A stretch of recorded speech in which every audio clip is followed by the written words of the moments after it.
professora Maria Isabel Cavalcante Cabral para fazer a apresentação da história da Unidade Acadêmica de Sistemas de Computação.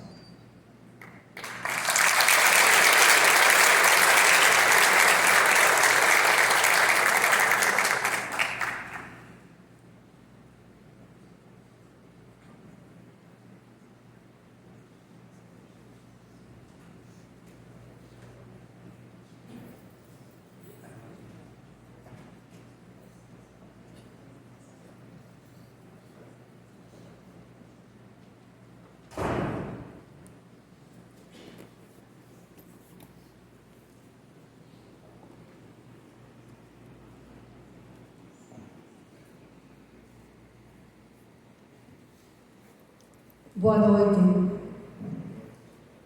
Cumprimentar aqui a mesa, na figura da promotora, professora Viviane. E quero também cumprimentar, em nome de toda a computação, né, da Unidade Acadêmica de Computação, Roberto Keller, nosso querido Roberto Keller, que hoje é o decano.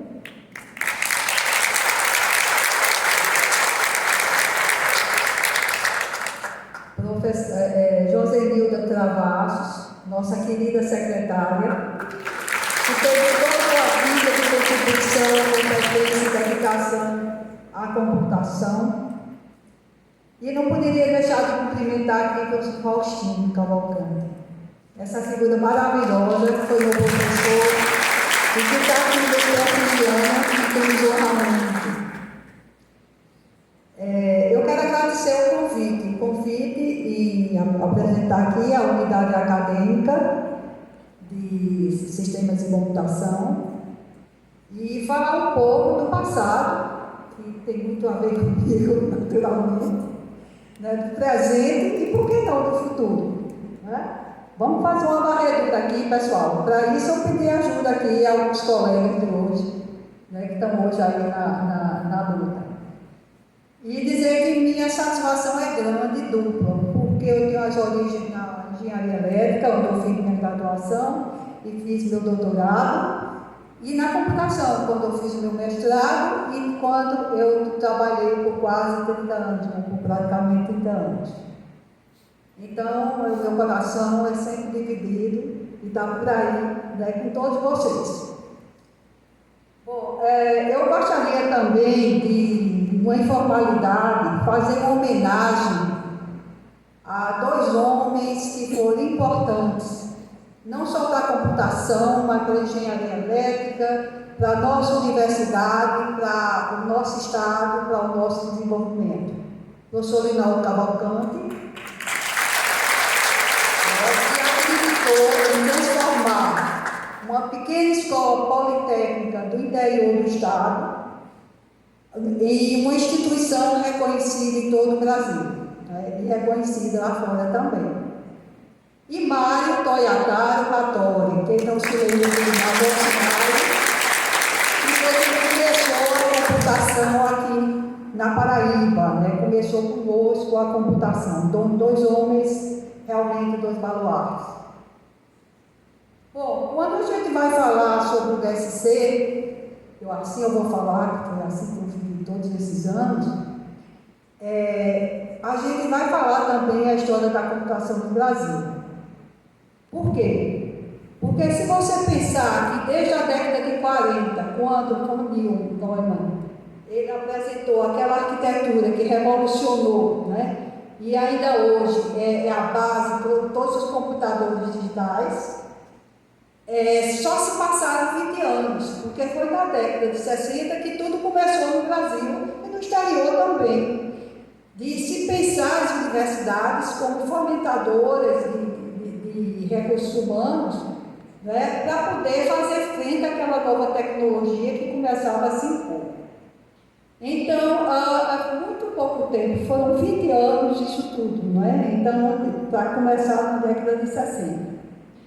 E na década de 60, finais da década de 60, nós tivemos um grande feito aqui, quando Linaldo Cavalcante e Mário Toyataro Hattori trouxeram com apoio de toda a comunidade local em situações assim inacreditáveis, que não cabe nesse momento falar aqui, mas que realmente eles conseguiram trazer esse computador. E tudo começou. Na época eu fazia engenharia elétrica e eu pude, enquanto estagiária da então ATCEL, que também foi criada com esse intuito de fazer esse computador chegar, né, e trabalhar e se manter com recursos do próprio trabalho do processamento de dados, que se iniciou aqui. Então eu também vivenciei esse momento de 4 anos de estagiária na então ATCEL, trabalhando com o computador, que é a grande verdade de tudo, que é o nosso 1130. 16K de memória, expandida depois para 32K, e que nós trabalhávamos com Fortran, né, linguagem de máquina também, e realmente revolucionou, porque ele trabalhava, vamos dizer assim, incansavelmente, não era uma pessoa, mas era uma super máquina, e atendia todo o pós-graduação então existente das engenharias e o próprio curso da engenharia elétrica. Bom, a gente começa, depois disso, se lembrando que na década de 70 as coisas começaram a tomar forma. Foi quando então, o governo ele criou um órgão, que era a CAP, Coordenação de Atividades de Processamento Eletrônico, que teve a incumbência de fomentar, né, a formação de mão de obra no país. E a CAP, ela também ela decidia sobre a política de importação de equipamentos. E ela começou então um projeto chamado Projeto 15, que 4 universidades foram escolhidas, entre elas a Universidade Federal da Paraíba, para começar um curso de tecnologia e processamento de dados. E alguns de vocês vieram desse curso. Então esse curso aí era para formar emergencialmente profissionais para o mercado de trabalho. Foi um sucesso, mas a academia não ficava por aí. E Campina Grande não ficava diferente. Ao mesmo tempo que foi pioneiro nesse curso, esse primeiro curso de processamento de dados, criou um doutorado, né, sem nenhum profissional mais qualificado para isso, e digo assim, em termos de doutorado, em termos de qualificação maior, na área, né, eles eram pessoas altamente credenciadas e qualificadas, mas em outras áreas, e começou também o departamento de sistemas de computação. E esse pessoal que começou tudo isso, eu chamo que são os dinossauros, porque eles realmente eram autodidatas, pessoas que acreditavam no sonho de abraçar essa tecnologia e acreditavam que essa tecnologia realmente ia mudar, não diria nesse momento mudar o mundo, mas iria realmente fazer um acréscimo significativo na vida de todos os profissionais e de toda a sociedade. Bom, a academia não ficou quieta, né? Porque o curso de processamento de dados era um curso para formação emergencial. Então começou a se pensar em formar um curso de graduação plena.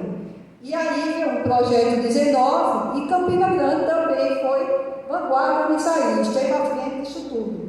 Então foi criado o curso bacharelado de ciência da computação. E eu tive a honra, a satisfação de ser a primeira coordenadora, trabalhar nessa criação e também, durante 4 anos, batalhar por esse curso, que havia também muita discussão sobre a pertinência ou não de, naquela época, imagina, será que o Brasil precisa de cursos com esse nível de profundidade? Baixos tecnólogos? Não. Fomos em frente e a gente tem que ter o melhor profissional. E realmente aconteceu isso, em termos políticos, né, aconteceu isso. Em 1980 nós conseguimos reconhecer esse curso como um dos primeiros do Brasil. Também, graças a Deus, eu estava à frente disso também. Bom, depois a coisa começou a correr, as coisas começaram a acontecer e a necessidade de melhorar tudo isso, não é, com a qualificação do pessoal, convênios com o SIGA principalmente e outras instituições, fizeram com que nossos docentes se especializassem bem mais, com mestrado, doutorado, e viessem para cá, e com isso desse toda uma roupagem mais moderna, né, na área de computação. Então, eu vou falar um pouco aqui, não vou ser mais exaustiva, aliás, não poderia ser exaustiva, mas vou só pontuar alguns que eu chamo de marcos, né, que foram relevantes nessa história do ontem, né, que é, na década de 80, a instalação do primeiro sistema Unix. Isso se deveu aos nossos colegas de Antão Moura, que trouxe do Canadá, junto com o Jackson Beck, que está aqui, e nós começamos a cultura Unix no Brasil. Foi uma revolução isso, né? Vinham pessoas, quer dizer, vinham profissionais de todas as áreas aqui, conhecer o que seria código aberto, que seria alguma coisa mais arrojada em termos de software, que até então nossa cultura era de mainframes, computadores que eram proprietários. No nosso caso, ficamos à mercê da IBM por muitos anos. Bom, a década de 90, ela foi muito significativa no que diz respeito à conectividade, porque até então o que nós entendíamos de conectividade era um pouco de teoria e uma rede chamada BitNet, que era uma rede proprietária da IBM, que tem um nome bem interessante, Because It's Silent Network, né, o BitNet, e que realmente deu um gostinho de como é bom a conectividade. E aí eu cito como um grande marco a Rede Nacional de Pesquisa, nosso querido não vi aqui, mas nós ficamos na vanguarda também, e Campina Grande instalou um ponto de presença e foi a única cidade não capital que cedia ainda hoje esse ponto de presença. Então, caso de êxito. E vieram outros programas, como software para exportação, PROTEM, Programa Temático Multi-Institucional em Ciência da Computação, que começou a mostrar um pouco mais de maturidade do nosso pessoal, uma vez que já existia, fomentava parcerias com outras instituições, professor Viviane, e também com a própria sociedade, né? Então, com o setor produtivo. E nesse cenário, a gente nem passou aí, mas sou eu que fico passando. Desculpem aí, eu fiquei empolgada aqui, e aí a minha apresentação, na verdade, está pautada, né, nessa evolução que nós temos aqui no começo, que foi o século XX, que eu acabei de mostrar a vocês o que foi o século XX, e nós vamos começar aí nos novos tempos, que é o século XXI. Mas eu não sei onde termina o homem se levantando, onde termina um e começa o outro século, porque realmente a gente dizer que a gente está numa evolução muito grande, realmente isso seria muito duvidoso, né? Nós estamos numa evolução e a gente não sabe onde a gente vai parar, não. Bom, então nós chegamos ao século XXI, eu vou apenas pontuar, já estou me alongando, novos laboratórios temáticos, vem a criação do FCG, com nova organização administrativa, as unidades acadêmicas. Isso deu vamos dizer assim, melhorou bastante, porque se já existia uma integração muito grande entre elétrica e computação, através desse centro, eu acredito que isso foi mais acentuado ainda. 2005, a criação do doutorado em computação. 2007, 2010, que o REUNI, o professor Jorge já falou sobre o REUNI. Depois, os órgãos suplementares, como IMBRAP, VIX, Programa Minova, tudo isso mostra um centro fortalecido e mais amadurecido, né? E eu quero só destacar rapidamente alguns pontos relevantes, alguns destaques relevantes da computação, como o pioneirismo na lei de informática, a autoempregabilidade dos seus egressos, o projeto olímpico, que é menção honrosa de nossos alunos em Olimpíadas, competições tudo nos deixa muito felizes, professores. Prêmios internacionais de alunos nossos, né, enveredando por áreas de inclusão social, etc. Mais feliz ainda, professora Viviane. E com isso, eu falei um pouco do hoje, né? Para isso, eu pedi também ajuda a colegas, inclusive, deixa eu passar aqui, gente, começo, nós temos os desafios. E aí eu pedi ao próprio professor Jorge, Fubica e outros colegas, eu pedi um pouco de discussão em alguns pontos, até para me situar melhor, porque quando você pensa no futuro, não é? Você realmente são desafios, e o futuro a Deus pertence, né? Não pertence a nós, não. E dentro desses desafios, eu tentei aqui elencar alguns, dentro da minha visão, que investimentos de qualidade, que isso já é uma missão de qualquer instituição do ensino, né? Mas eu acho que a área de computação e também engenharia elétrica, né, e outras áreas afins, devem estar atentos e partícipes no enfrentamento de grandes desafios. Então, são vários os desafios que nós temos. Hoje a gente fica preocupado em pagar um boleto no banco. Será que realmente vai ser pago a quem se destina? A gente vive preocupado muito com a segurança, a privacidade dos nossos dados. Será que isso vai vazar?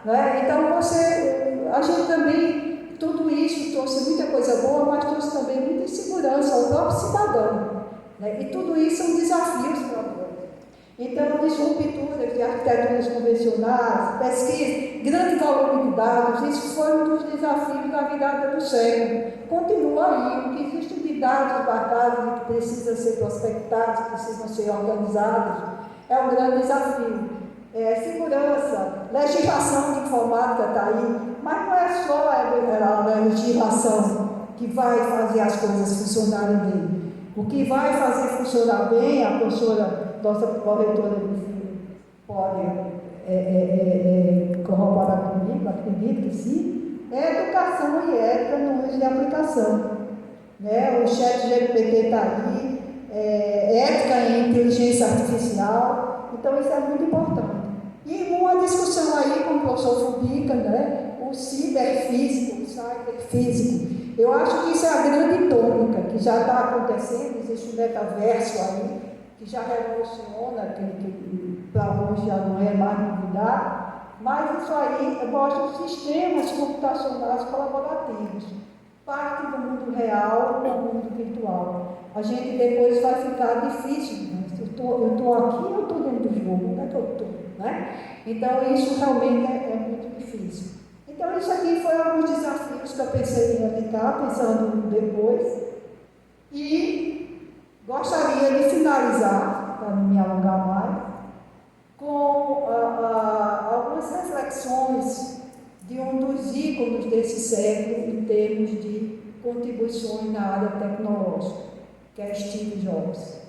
Mas mais do que isso, mais importante é que em algum momento ele se apresentou, então, com outras conotações mais humanas, conotações mais pessoais, que foi também falado por alguns integrantes aqui da mesa, e ele disse o seguinte, que a única maneira de fazer algo excelente é amar o que você faz.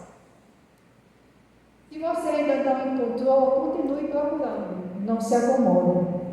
E tem outras, que de certa forma elas se estendem, em termos de ter um significado maior. Você precisa confiar em algo, seja seu instinto, o destino, vida, o seu carro, qualquer coisa. E essa ideia nunca me deixou na mão e fez toda a diferença na minha vida. Então, entre outras reflexões dele, que também eu acredito que isso faz parte da vida de vocês, porque nosso reitor aqui falou, todos vocês são vencedores, foram batalhadores, são batalhadores e são vencedores para chegar hoje com esse grau de maturidade que se tem aqui na universidade. Então, seja persistente naquilo que acredita com amor, tem que ter amor e tenha fé. E com isso eu termino aqui e abraço todos vocês.